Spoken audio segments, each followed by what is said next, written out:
అంత పెద్ద ఆయన వస్తారంటావా? మాట తప్పే మనిషి కాదే.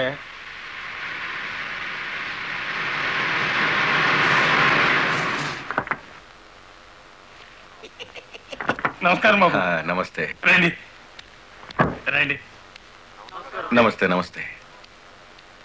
నో నో నో నో, ఈ దండ పడాల్సింది నా మెళ్ళలో కాదయ్యా. 20 ఏళ్లు నా ట్రాన్స్పోర్ట్ కంపెనీలో డ్రైవర్ గా పనిచేసి ఇప్పుడు ఓనర్ అయినందుకు నేనే నిన్ను అభినందించాలి. నల్లరామూర్తి గారు, ఏంటి ఫేస్ అట్లా అయిపోయింది? తమరు కూడా పావుల వాటాదారులు కదా, మీ మెళ్ళలో దండయలేదనా? మా పార్ట్నర్స్ ఇద్దరి మధ్యన ఫిట్టింగ్ పెట్టేస్తాను వేటి. ఏమిట్రా ఇది? ఏం లేదయ్యా, మొన్న నా కొత్త లారీకి తమరే పూజ చేశారు కదా, అట్లాగే ఈడి లారీని కూడా ముందుగా మీరే తోలాలంట. అరే చాలా బాగుందిరా. నా దగ్గర పనిచేసిన డ్రైవర్లంతా ఓనర్లు అవుతూ నన్ను డ్రైవర్ని చేస్తున్నారన్నమాట. అంత మాట అనకండి బాబు. తమరి చేతి మీదుగా ఏం జరిగినా శుభం జరుగుద్దని మా నమ్మకం. సరే పదండి.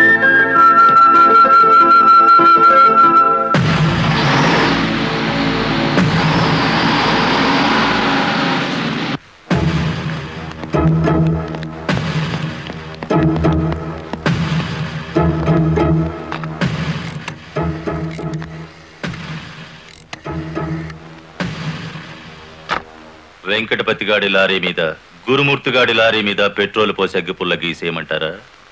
పోయిన జనవరిలో మన 4775 లారీ తగలబడితే ఏమైంది? ఒక్కేసిన వేటి లగ్గెత్తుకుపోయి ఇన్సూరెన్స్ డబ్బులు తెచ్చేసుకోలే. వీళ్ళేం తక్కువ తిన్నారా? వీళ్ళు డబ్బు తెచ్చుకుంటారు. మరైతే ఒకటికి లెఫ్ట్, రెండో వాడికి రైట్ లెగ్ తీసేయమంటారా? తీసేస్తే మళ్ళా డ్రైవర్లను పెట్టుకునే తెలిసేట్లా లేవేటి. వెంకటపతిని చూసి గురుమూర్తి లారీ కొన్నాడు, గురుమూర్తిని చూసి మరో సత్యమూర్తి లారీ కొంటాడు. మనకేటి చేస్తారేటి? లారీ వెనక లారీకి నువ్వు వెళ్ళి రిబ్బన్ కటింగ్ చేస్తా, డ్రైవర్లందరినీ ఓనర్లు చేస్తా ఉంటే ఫైనల్ గా నేను డ్రైవర్ గాను నువ్వు క్లీనర్ గాను మిగిలిపోతాం అంతే. అంటే వాళ్ళిద్దరూ నిజంగానే ఓనర్లు అయ్యారనుకుంటున్నావా? అయ్యారు, మనం పేసాదం కూడా తిన్నాం కదేటి. అమ్మాయికుడా, క్లీనర్ డ్రైవర్ కావచ్చు గాని డ్రైవర్ ఓనర్ కాకూడదు. కూలివాడు కూలివాడిగానే ఉండాలి, లక్షాధికారి మాత్రం కోటేశ్వరుడు కావాలి. ఓకే?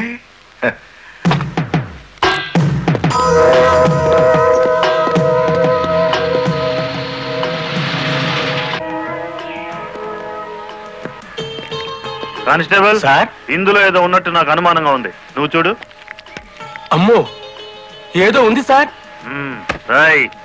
ఏముందిరా ఇందులో? కోడిగుడ్లో ఏముంటుంది సార్? ఏమీ లేదా సార్? ఏమిటి సార్ అన్యాయం? సార్ సార్ కావాలంటే 4 గుడ్లు తీసుకోండి, అంతేకాని. ఏంట్రా, నువ్వు నాకు లంచం ఇస్తావా? అయితే నువ్వు తప్పుడు పని చేస్తున్నావు అన్నమాట.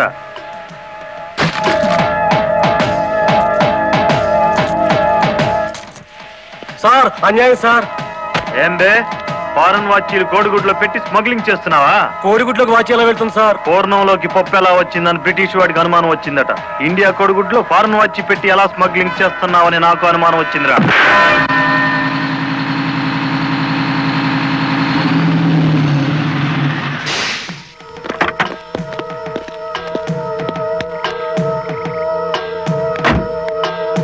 నమస్తే సార్.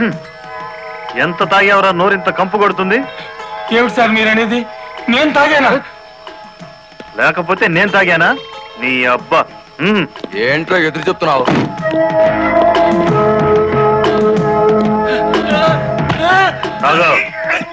తాగరా.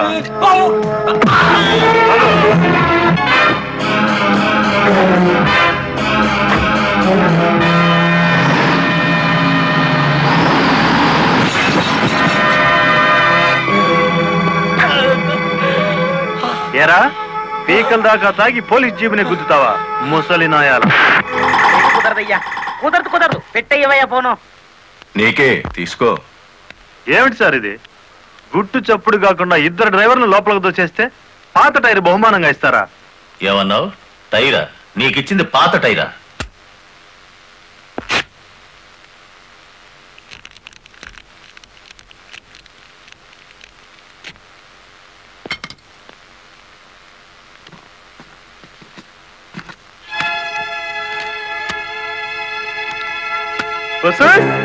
మా లక్ష్యం చూడంగా మొహం వెలిగిపోతుంది. సార్ ఈ డబ్బంతా నీకే.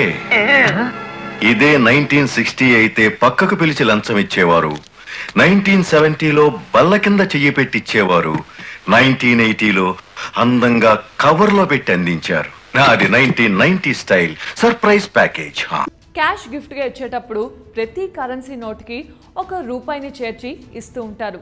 ఎందుకో తెలుసా?